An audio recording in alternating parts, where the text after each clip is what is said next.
Hi Libra, welcome to your reading. For those of you who are new to me, my name is Kelly Lunt. I love all things psychology and all things spirituality. So without further ado, let's get into your reading.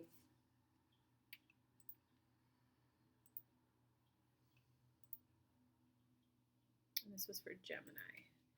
All right, Gemini. So it looks like for your deeper lesson of the month, soul level lesson, just the bigger kind of theme of your month that you're going through right now. This is interesting. I've never had this in a reading. It's like how to love and how to be your happiest self while also being in that protector role. So obviously, if you're male watching this, it's how do you be that protector role while loving and being in a relationship and recognizing that you don't have full control over every single thing that the person you're trying to protect does. For women, it's how do you protect the love, the spark, when you can't control how much time and energy your person necessarily devotes to the relationship. So how do you protect like the integrity of it? How do you protect keeping that like the emotional side of it alive? But it's essentially just how do you protect those you love that you don't have control of everything they do, and how do you protect keeping the romance alive? Because it's kind of like you're just like, I just want this good thing to last. I just this good thing in my life, and whether it's like your love life or not, guys, it's this really good thing in my life right now. How do I protect this and keep this in my life? So that's kind of what you're like pondering right now. Whoa, this is an interesting read. the, this next card is typically the like human level lesson of the month, like how that bigger lesson is playing out on the day-to-day level of your life. But you got the unknown card, which is kind of like it's more of you. So it's not another lesson or how it's playing out. It's more like needing to acknowledge that this good thing in my life is allowing me to do this. It's recognizing this good thing, whether it's very likely stable, loving relationship in your life, whether it's a romantic partner or just a good daily companion or even like a family member. It could be a good new job in your life. Whatever this thing that you're like, oh my God, this is so good, I want it. It's recognizing that this is what's giving you a stable base to bounce off of and achieve more. If I know that I have their love, I can go do this. I know that if I have their love, I can go do this. Because what can happen is with anything that you manifest, even love, there always hits a point of like, I want it. Oh my God, I see it unfolding. Oh my God, this is so good. There always hits a boring point. You know, there was that, I read the book like, I don't know, 20 years ago. Olympian athletes are always like, oh my God, I'm like on my way to training. I'm getting strong. I'm getting better. Oh my God, I won gold. Yay. And then at the podium, they're like, oh wait, this is it. So goals, manifestations, intentions are always, woo, oh wait, this is it, boring. So the same is going to be true with love. It's like, oh wait, this doesn't bring me the same excitement, enthusiasm it used to, boring. The lesson is to learn that it's not time to end it. It's not time to go, oh, I guess I see a new person who actually gives me those feelings for a lifetime. It's, no, this relationship provides this and this and this for me, and it's what's giving me a stable bouncing point to do X, Y, Z. So it's fully acknowledging the meaning and the strength and the power that really good relationships give you in your life. And like I had one client one time who hired me. She's like, I want to go for a job where it's at least, I think it was like a $50,000 pay raise. So it took a couple months. She started getting interviews and callbacks from people who are offering that. But when it came down to like the actual offer, she's like, oh my God, I can't take this. I'm too afraid of what if it's worse when I get on that other side, that I end up leaving the job and then I have no money coming in. I don't have children to think and worry about. And it was, okay, well, you have choices, right? Because I'm a coach. I don't tell you what to do. I help you have an end goal you want to get to. I give you all the different paths that you can get there.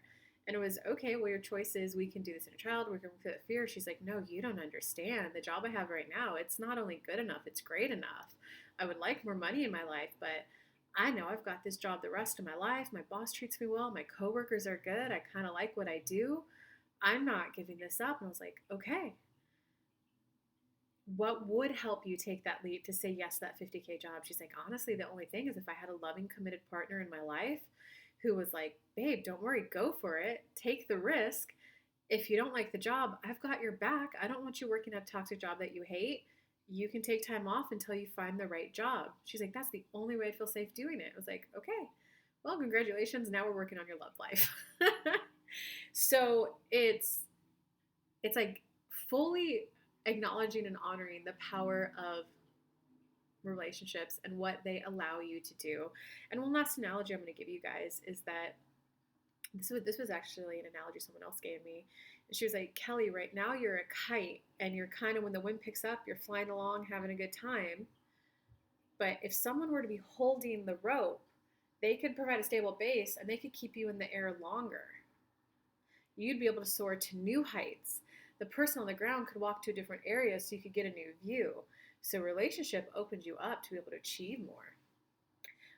So that's what you're kind of like going through right now, Gemini. You're either have that love and you're like, I want to protect it, I want to keep it, or you're like, oh my God, I recognize how much having a loving, healthy relationship in my life would bring and add to my life. And it's definitely about not putting it up on the pedestal as being your only source of happiness. Recognizing that it is the strength that helps you take bigger leaps and bigger risks. Okay, so it looks like in your recent past, you were like, whoa, what am I doing with my life? Where do I want to go? What do I want to do? I don't think we need clarifying cards on that. You were just like, where am I going? What do I want to do? I'm feeling out of sorts. And it looks like right now in the current moment, you're kind of at like this, I want to achieve again. I want to move forward. And there's a little bit of mischievous nature to that card. There's a little bit of, I'm willing to get my success at all costs types of energy in here. Let me clarifying card for that one. Yeah, you're like starting to recognize like my happiness is worth defending. It's worth me cutting some people out. It's worth me saying no to people who might get hurt because I do want a good relationship with my wife. So even though my boys are saying, hey, what bros before hoes, come hang out with me. Or if it's like your boss, like, hey, work this hour. If you do this, this will put you in a real good spot to get that $50,000 pay raise at the end of the year, that $50,000 bonus. And you're like, oh, this is my once a week day night with my babe. We've already hired the babysitters to watch, and getting a babysitter to watch our 3 kids is a lot. Like so you're recognizing that like you're willing to protect your relationship. That's a lot. You guys are going through a lot. I will state to you guys, though, that I haven't read the book yet, but I was just watching, like, I don't know, this is one of those logical, smart podcasts where he was talking about a book that tracks 500 people over the length of their life. And there was like 250 wealthy people, executive CEOs, wealthy, and then like little brokies. And they said what they found when they came back far later in life, like 30 years later, that there was only one thing in common amongst the happy people. And it was the value, the strength of the relationships that person had. They're like, whether the person was in the wealthy group or the broke group, no education, like it was how many deep, meaningful relationships did that person have, and that's what determined how happy they were. So it is kind of worth it. It looks like going into the future, yeah, you're in your head. You're going to be in some anxiety. Let me pull some clarifying cards on that one, though. Okay, so it makes sense.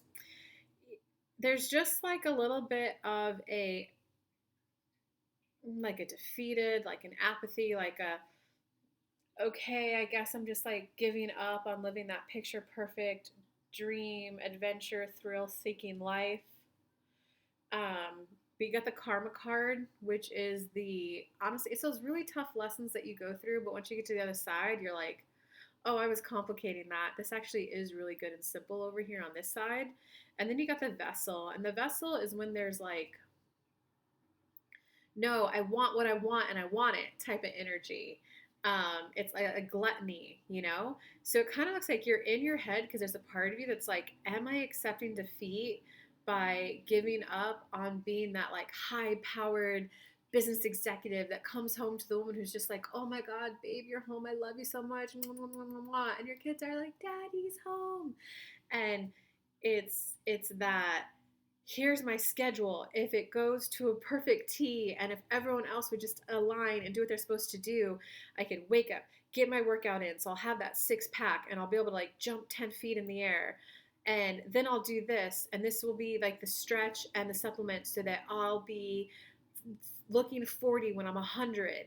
And then I'll go into work and I'll get all my stock investments done at 6 a.m. And then I'll go do blah, blah, blah. Then my wife will meet me at lunch and I'll get to see my kids and have a good relationship. Well, have you guys ever been around toddlers? You can't force a effing toddler to do anything they don't want to do. And getting a toddler in a car seat can take anywhere from 10 seconds to 10 minutes. So if your wife is late for your very scheduled, I have a 20-minute lunch. If my wife would just show up on that 20-minute lunch, that's the vessel card. If she would just do this, I could have a good relationship with her and with my kids. She didn't show up. It's like, I have some empathy. Getting a 2-year-old in a car seat can take 10 minutes. God, if they cry and have a meltdown, oh, it could take even longer. And then it's, so it's like letting go of some of that extreme structure and recognize that it's more about, here's all the things I'd like to do. Okay, fine. Sure, I could be the person making $1 million a year. It's putting too much stress on my family. It's causing tension between my wife. I'm telling her she's not being good enough because she's not showing up with the kids. And she's like, you're not understanding. And go, okay, I might only be able to make the $750,000, the $600,000. But I'm going to put less pressure on my wife. I'm going to give her an hour window that I could take off for lunch. Sure, I'm going to be giving up on some golf weekends and this or that. I won't have the extra $400K, but I'll have the really good relationship with my wife and I'll have the daily contact with my kids. So it's really letting go of that. If everything would just go perfect, it's kind of like when I was learning how to drive, I'd be like, Dad, if they would just go, why did he stop? There was enough time for him to make the right turn. Like, it's still yellow and he stopped. And he's like, no, your lack of planning doesn't become anyone else's sense of emergency. If you wanted to get there on time and it's a 10-minute drive, you don't leave with 10 minutes because then you got to find parking. And he's like, you want to leave 20 minutes so that if there's someone who's driving slow, it's okay. If there's not front row parking available and you got to park in the back, you've got the 5 minutes to walk. It's all right. So it is a big lesson for you that is ultimately going to help you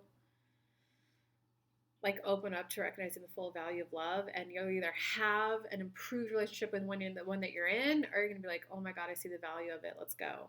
In terms of your personal energy this month, it is about being the dreamer. So it's not giving up on the dream life that you have. It's about giving up the extreme conditions you're putting on it. If everything would just go according to plan, it would work out. That's the difference between a dictator and a leader. A dictator is you need to do this, this, this, this, and this. A leader is, all right, I see who this person is in front of me. I kind of know how they act, what they say yes to, what they respond to. So I'm not going to ask my person who's an artist to write the code for my company, right? So I'm not going to tell like my wife when she says 2, she means 2:15. She's always 15 minutes late. I'm not going to therefore schedule a 20-minute lunch window at 2. If she says 2, I'll know it's 2:15 to 2:35. And when she shows up, babe, I'm so sorry I'm late. You can be like, it's okay, babe, don't worry. I'm going to make 20 minutes for you. I love you so much. She'll be like, oh, babe, thank you. So like that's a leader, someone who could take into account the other person, their personality, and then you're the one that builds the plan. But because you've taken into account the other people's interests, the other people's, natural inclinations in life, they will follow it. When you try to force them to be something they can't be, that's when you're being a dictator, and that's when they're not going to follow it, and shit's just going to crumble. So it's worth holding on to the dream that you want, but it's being a little bit more flexible with how it happens and being okay that you may not be that like extreme Navy SEAL person who just achieve, that you may not be that extreme person. Okay, so in terms of outside influences, outside influences. Yeah.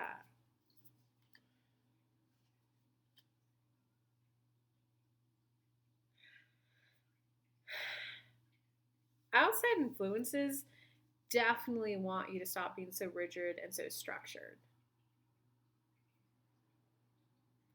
They just want this moment where it's like, can we just relax and breathe, and can you cuddle me and not be so like, we have 10 minutes to cuddle? Because sometimes, like, your person might be a person whose love language is physical touch, and they're like, well, I like to wake up and cuddle for like 2 hours if there's no kids.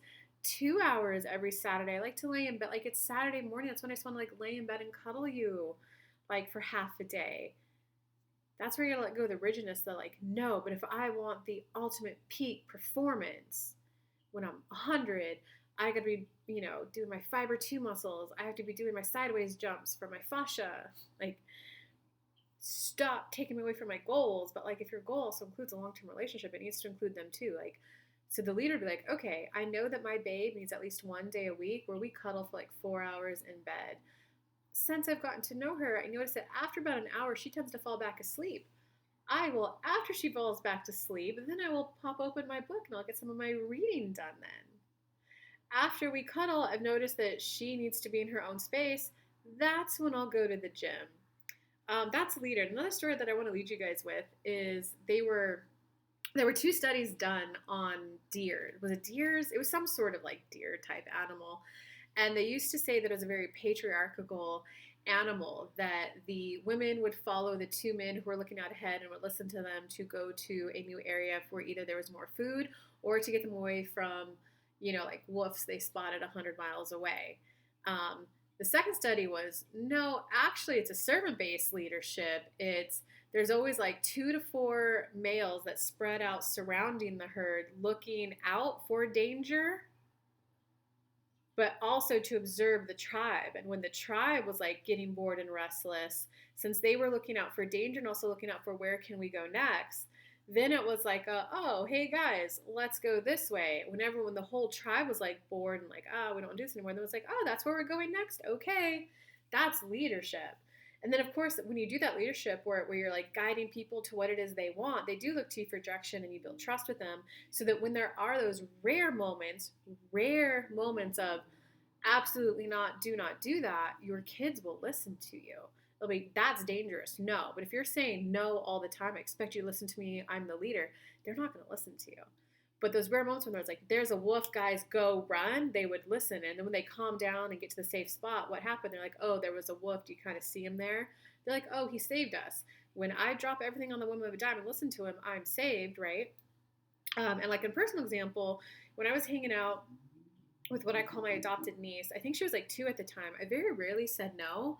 It was really more about, I would set timers, hey, in 2 minutes we're leaving. And then if she threw a little toddler fit, it'd be, I could see how upset you are. I get it. You don't want to leave the park. The park is really fun. Yeah. And I'm like, I get it. I want to stay at the park too, but we got to go home to eat dinner. I'm hungry and it's dinner time. So do you want to walk or skip to the car? You kind of had to teach them transitions. That was like the way that I kind of did it. And it worked really well, because there was one time, and when like little kids just learn that they can run and you're like, no, don't. They're like, but why? I can do it. Why are you telling me no? I can run. It's like, because you're about to run off a cliff, kid. You're about to run off a cliff and die. And so she started running, and I was like, no. And she was like, looked at me and goes, what? I can do it. She started running faster, and I like screamed no. I was like, no, stop. And she like actually stopped, like, thank God, a foot before the cliff. And I was like, right, I started sprinting after her too. And my hand was almost on her grabbing. So I would have saved her anyway, even if she didn't stop. But she stopped. I was right there. And then she looked at me. She's like, what? And then I grabbed her. I was like, oh. And I looked at her and she's like, what? You're crazy. And I was like, oh, obviously. I was like, oh my God, the kid didn't die. So I like got down to my knee. I held her to make sure she didn't try to run again. Once I calmed down, she was just like, the whole time she was like, like a little 2-year-old. And then all I did was I picked her up. I lift weights. So I picked her up and I held her out over the cliff and I let her look down. And then when I pulled her back, I turned around and she was like, and so when that happened, I set her down and she was, thank you, like gave me a little hug. And like since that moment on, anytime I said no, she has listened to me. No. But I don't do it. It's not a power trip. It's a no. And then in the moment, if I can explain it to her, I took the time to explain it to her. If I didn't have time in the moment, it will be, no, get in the car. We're going home. When we get home, I'll explain it to you. When we got home, I then took the time to explain it to her. In time, you build that trust, you build that relationship, that now it's just like, honey, no. She's like, okay, there's a good reason. And now, oh, it's only every once in a while. And she's only like 5 now, guys. Every once in a while, it's a, hey, why couldn't we do that? And then I explain it to her. So it's, they're encouraging you to like, can't, they're just like begging, can't you just see me for who I am? Can't you just love me for who I am? So I hope all those stories help you realize that there's a difference between a leader and a dictator, and it helps you like sink into that more. Your hopes or fears for this month, well, it's more like you're more in a hopeful state. You're more like in a, this is worth putting energy and effort into. This is worth it. I want to do it. This is going to be good for me. And the outcome for the month is definitely good. So you're going to be going through a big transformation of a month. The outcome of the month is the Three of Lotuses, is where the Ace of Lotus is where you see someone you're attracted to and they notice your back and you're like, oh, there's mutual attraction here, whether it's physical, mental, whatever. Two of Lotus is when they're like, yeah, let's go on a date. Let's spend a little time together. Three is, okay, there's attraction and I like you and I like you. This is a budding relationship now. So it's kind of like you're either going to have a new relationship that's like there's some good potential here, or it's going to be like that new cycle of renewed passion with your current person. All right, lots of love, Gemini. I hope this video helped you. If you are looking for deeper help, Power Hours with Spirit are available no matter what's going on in your life, no matter how long standing this issue has been or how big and scary it is. You spend 1 hour with me and it will be solved. I'll put a link for that in the comments down below. Lots of love to you guys this month. Oh, and don't forget, I go live every morning, 11 a.m. Eastern Time on YouTube with my High Vibe Mornings and free mini reads at 11 a.m. Eastern Time. So come hang out. Bye, guys.